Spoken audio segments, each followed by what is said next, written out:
আজকে চলে এসেছি বৈদ্যবাটিতে। মাত্র 10 টাকায় মুখ ঢাকা পরোটা, এর সঙ্গে মাটনের চর্বি দিয়ে আনলিমিটেড ঘুগনি পাওয়া যায়। এটা কি পরোটা না লুচি? পরোটা, ছাকা তেলের পরোটা, তাই তো? পরোটা। আর বৈদ্যবাটিতে তোমার এই পরোটা মানে বিখ্যাত, তাই তো? লোকে বলে, আমি আর কি বলবো বলো।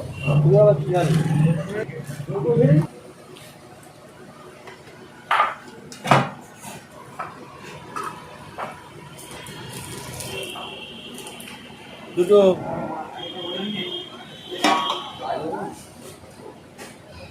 পরে আবার তরকারি চাইলে দেওয়া হয়, তাই তো? পরে আবার তরকারি চাইলে দেওয়া হয়। তার মধ্যে চর্বিও চলে যায় নাকি? হ্যাঁ, যাবি। প্রথমে বলো, কেমন আছো তুমি? ভালো। তোমার নাম কি একটু বলে দাও? রমেশ। 9টা থেকে পাওয়া যায়। 9টা থেকে খাবার অ্যাভেলেবেল হয়ে যাবে। কটা পর্যন্ত পাওয়া যাবে? ওই 11:30। তাই শেষের মুখে বলছে। এই চর্বি দেখাও দেখি।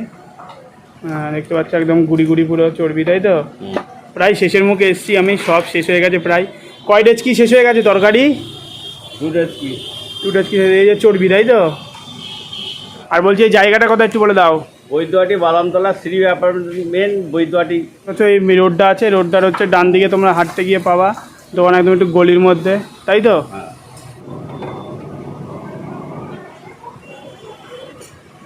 তো এখানে পেয়ে গেছি সকালবেলার ব্রেকফাস্ট, দেখতে পাচ্ছ মাটন দেওয়া চর্বি দিয়ে ঘুগনি, আর এর সঙ্গে পরোটা মাত্র 10 টাকায়। প্রত্যেকদিন সেম ঘুগনির তরকারি করে চর্বি দিয়ে। এই যে শুধু ঘুগনিটা একটু টেস্ট করি। মটরগুলো বেশ ভালোই সিদ্ধ হয়েছে। খাওয়ার সময় একটা মানে ফ্লেভার পাওয়া চর্বির। আর এক একটা পরোটার সাইজ দেখতে পাচ্ছি এরকম, একবারে মুখ ঢাকা পুরো পরোটা। চলো পরোটাটা শুধু টেস্ট করে দেখি। নর্মালি যেরকম হয় পরোটা সেরকমই, কিন্তু খুবই মোটা।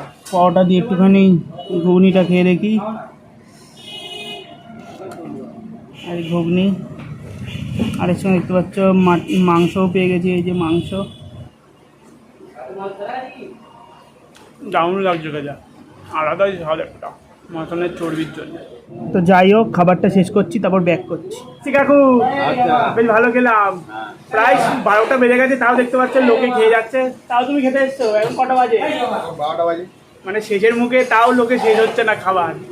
তো বৈদ্যবাটিতে লোকে এক কথায় চেনে কাকুর দোকান। আর খেতেও বেশ ভালো লাগলো, টেস্ট করলাম।